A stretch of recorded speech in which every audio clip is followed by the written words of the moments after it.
अस्सलाम वालेकुम व्यूवर्स, कैसे हैं आप सब लोग। आज मैं आपके साथ शेयर करूंगी अपनी पिकनिक की स्टोरी। असल में मेरे हस्बैंड ने ली हुई थी वेकेशंस विंटर में, और मेरी बेटी की भी विंटर वेकेशंस चल रही थी, और साथ में हो गया था बड़ा ही हसीन मौसम दुबई में। तो हमने सोचा क्यों ना एक सरप्राइज़ पिकनिक प्लान की जाए, कहीं अच्छी सी जगह पे जाके बारबेक्यू किया जाए। तो हमारे माइंड में एक ही जगह का ख्याल आया, कोरफकान। कोरफकान पे बहुत अच्छे बीचेस हैं, फुजैरा वाली साइड पे बहुत सारी पब्लिक प्लेसेस हैं जहाँ पे फैमिलीज़ जा सकती हैं, बारबेक्यू कर सकती हैं। इसके अलावा किसी भी तरह का बॉन फायर या पिकनिक वगैरह प्लान कर सकती हैं, क्योंकि वहाँ पे बहुत सारी वादियाँ हैं, बहुत सारे खूबसूरत डैम्स हैं, लेक्स हैं और बीचेस हैं। अभी सुबह के 10 बज रहे हैं और हम लोग निकल रहे हैं कोरफकान के लिए, ताकि वहाँ पे हम बारबेक्यू कर सकें। जाओ रखो। सुबह हल्की हल्की बारिश हुई थी, जिसकी वजह से ठंड बढ़ गई थी और मौसम खुशगवार हो गया था। बहरहाल 10 बजे तक धूप तो निकल चुकी थी, लेकिन मौसम अभी भी अच्छा था और ठंडा था। हम लोगों ने अपने गर्म कपड़े लिए, शॉल्स ली, और इसके साथ जो भी सामान हमें लेना था बारबेक्यू के लिए वो सारा हमने लिया, पैक किया और निकल गए। मेरे हस्बैंड ने मुझे बोला था कि मैं ब्रेकफास्ट ना बनाऊं, ब्रेकफास्ट हम लोग बाहर से ही कर लेंगे। तो हमने रास्ते में जाते हुए एक कैफेटेरिया से कुछ ब्रेकफास्ट ख़रीदा और ब्रेकफास्ट करते हुए अपना पूरा रास्ता एंजॉय किया।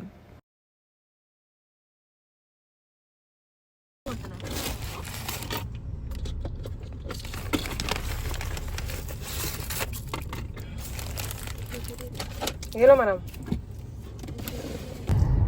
ओके, हम लोग अभी बारबेक्यू के लिए निकले हैं। तो पहले तो हम लोग शॉपिंग करेंगे किसी भी ग्रॉसरी स्टोर से, क्योंकि मैंने चिकन वगैरह मैरिनेट करके पहले से नहीं रखी हैं। एक तो सर्दी है, सर्दी में थोड़ा इंसान लेज़ी भी हो जाता है, तो मैंने सोचा कि रेडीमेड चीज़ें ही लेते हैं, क्योंकि हमें तो बारबेक्यू एंजॉय करना है। तो अगर हम रेडीमेड मैरिनेशन ले लेते हैं तो वो ज़्यादा ईजी हो जाता है, ज़्यादा कन्वीनियंट होता है। तो बस मैरिनेशन उठाएंगे, उसके बाद ग्रिल लेंगे, कोयले वगैरह हैं हमारे पास, कुछ और चीज़ें लेनी हैं, पानी वगैरह, कोल्ड ड्रिंक्स वगैरह, वो सारी चीज़ें सुपरमार्केट से उठा के फिर हम लोग जाएंगे अपनी फाइनल डेस्टिनेशन की तरफ। तो आप लोग हमारे साथ रहें और देखते रहें हमारा जर्नी। मैडम, हम कहाँ जा रहे हैं? बारबेक्यू का सामान लेने जा रहे हैं ना, क्या करें? Going to the store. Let's open our map and go to the store. आ जाओ। ये चीज़ें आ गई हैं, अब हम इनको रख रहे हैं।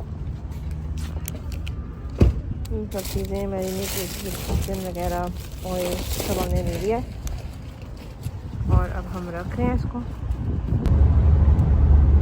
ये आ गई है शारजा की खूबसूरत मस्जिद। अब हम शारजा को क्रॉस करेंगे, फिर उसके बाद हम आगे चले जाएंगे कोरफकान की तरफ, और वहीं पे स्नोपी आइलैंड है और वही हमारी फाइनल डेस्टिनेशन है।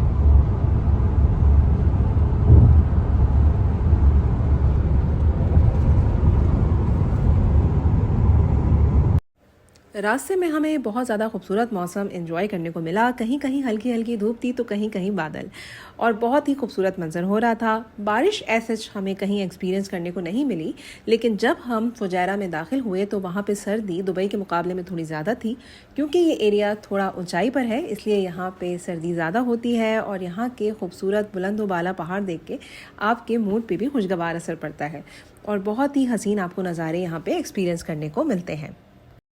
फुजैरा वाली साइड पे बहुत बुलंद बाला और ऊंचे पहाड़ हैं, क्योंकि ये पूरा एक पहाड़ी सिलसिला है। इस वजह से यहाँ पे रास्तों में बहुत बड़े बड़े टनल्स बनाए गए हैं। यहाँ पे काफ़ी सारे टनल्स आते हैं, जिससे आपको गुजर के कोरफकान की तरफ जाना पड़ता है। अभी हम जिस टनल से गुजर रहे हैं इसका नाम है अल मुल्तका टनल, और ये सबसे लंबी टनल है यहाँ की। जो सबसे लास्ट टनल है उसको क्रॉस करने के बाद हम फाइनली कोरफकान में दाखिल हो जाते हैं, और ये लास्ट वाली टनल सबसे लंबी है। और कोरफकान में दाखिल होने के बाद आपको एक्सपीरियंस करने को मिलता है हर तरफ समंदर, हर तरफ आपको सी साइड दिखता है। इवन जो यहाँ के रेजिडेंशियल एरियाज़ हैं वहाँ पे भी आपको खूबसूरत नज़ारा देखने को मिलता है समंदर का। बिल आखिर 2 घंटे की ड्राइव हमने दुबई से की और हम स्नोपी आइलैंड पहुंच गए। स्नोपी आइलैंड पहुंचने के बाद हमने अपना तमाम तर सामान निकाला और रखा। क्योंकि वीकडेज़ थे तो वीकडेज़ में आपको इतना ज़्यादा रश देखने को नहीं मिलता। हमने वीकडेज़ का इंतखाब ही इसलिए किया था क्योंकि छुट्टियां थी और हम चाह रहे थे कि किसी ऐसी जगह पे जाएं जहां पे हमें बहुत ही काम एनवायरनमेंट जो है वो एक्सपीरियंस करने को मिले।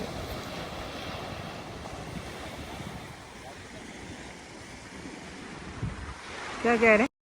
सर्दी बहुत ज़्यादा थी तो हम लोगों ने टाइम ज़ाया किए बगैर सबसे पहले कोयलों को आग लगाई ताकि थोड़ी सी वहाँ पे गर्मी का एनवायरनमेंट पैदा कर सकें, और फिर उसके बाद हमने बारबेक्यू करना स्टार्ट किया। ज़्यादा झंझट नहीं थी क्योंकि हमने सारी मैरिनेशंस जो थी वो रेडीमेड ली हुई थी सुपरमार्केट से, तो इसलिए हमने सिर्फ पैकेट्स खोलने थे और बारबेक्यू को प्रिपेयर करना था।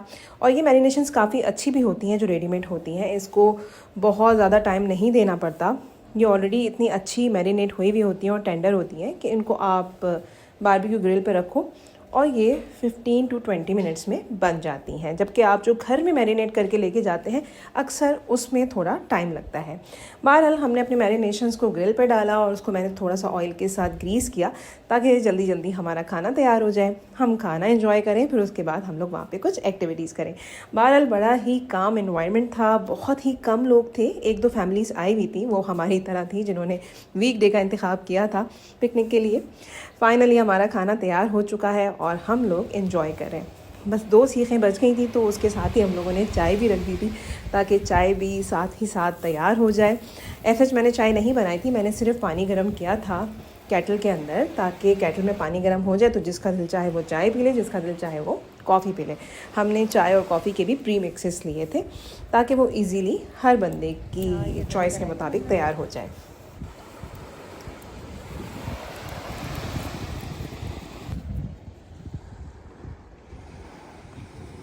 बहुत है।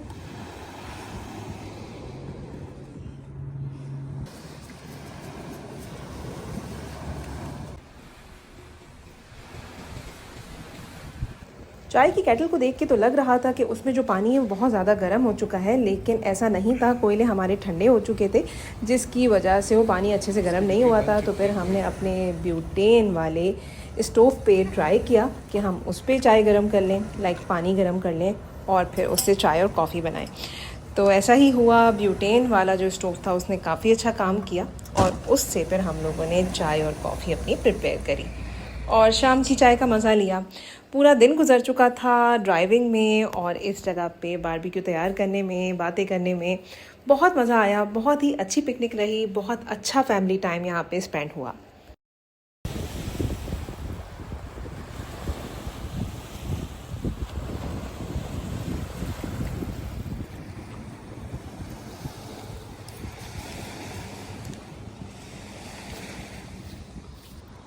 अब शाम हो चुकी है, हमने असर की नमाज़ भी पढ़ ली है और कुछ ही देर के बाद मगरिब भी हो जाएगी। तो हमारी यही कोशिश थी कि अंधेरा होने से पहले पहले घर की तरफ निकल जाएं।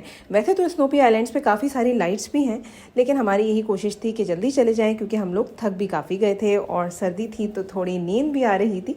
तो सोचा कि जल्दी से बस घर की तरफ रवाना हुआ जाए। आज की हमारी पिकनिक यहाँ पे एंड हो गई है।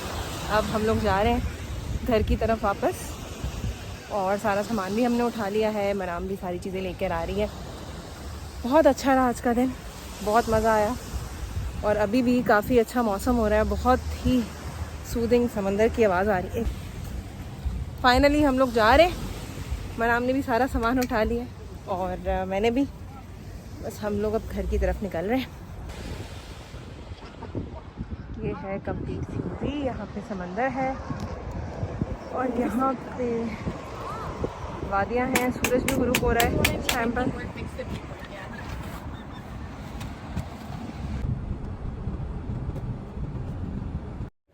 जाते टाइम हमने सनसेट का खूबसूरत मंज़र देखा।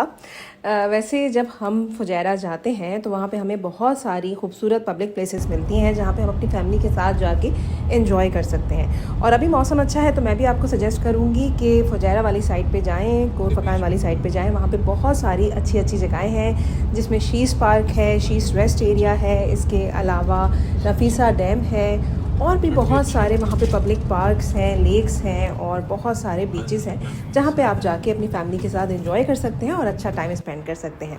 वापसी पे हम लोगों ने सोचा है कि रफीसा डैम रास्ते में आ ही रहा है तो क्यों ना यहाँ पे भी थोड़ा सा टाइम स्पेंड कर लिया जाए, इस जगह को भी एक्सप्लोर कर लिया जाए। तो हमने थोड़ी देर यहाँ पे स्टे किया।